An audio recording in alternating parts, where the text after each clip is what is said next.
Hello, Alex, and hello to whoever else happens to be watching this. At what point do you stop being potential viewers and become actual viewers? I guess the potential ones aren't even watching this right now, so for those of you who don't know me, I'm Dom. I'm the one with the long hair, whose skin is so white it practically glows in the dark. Weird face. So for my first book, I'm going to be reviewing Jane Eyre by Charlotte Bronte. Now, before I start this review, I just want to make two quick points. First of all, this is Holes. This is Jane Eyre. Just saying. Second of all, this is slightly more relevant to the review.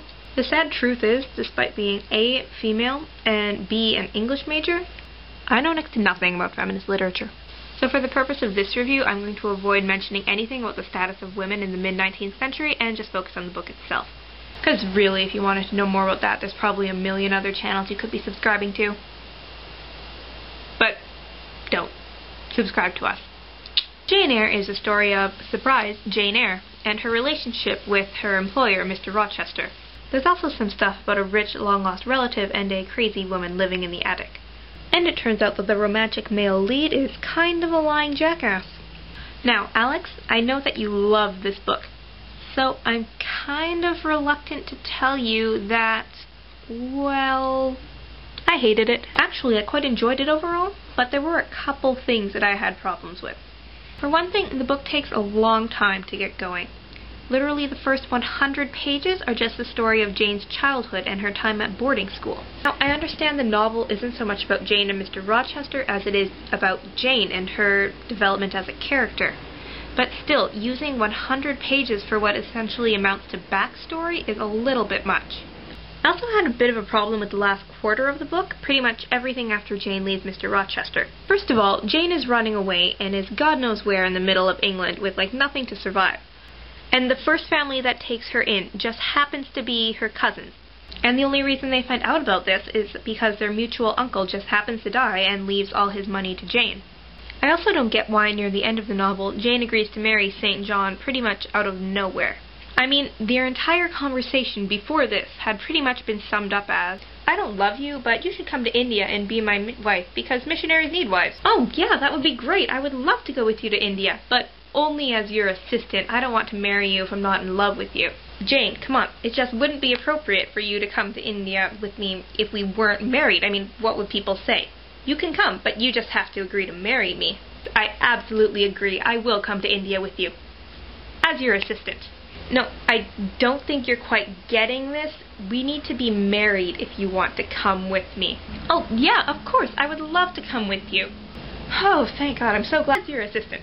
The thing is, after all that, it just takes one moment when Jane suddenly feels like the will of God or something, and she suddenly realizes what a great man St. John is, and she decides to marry him.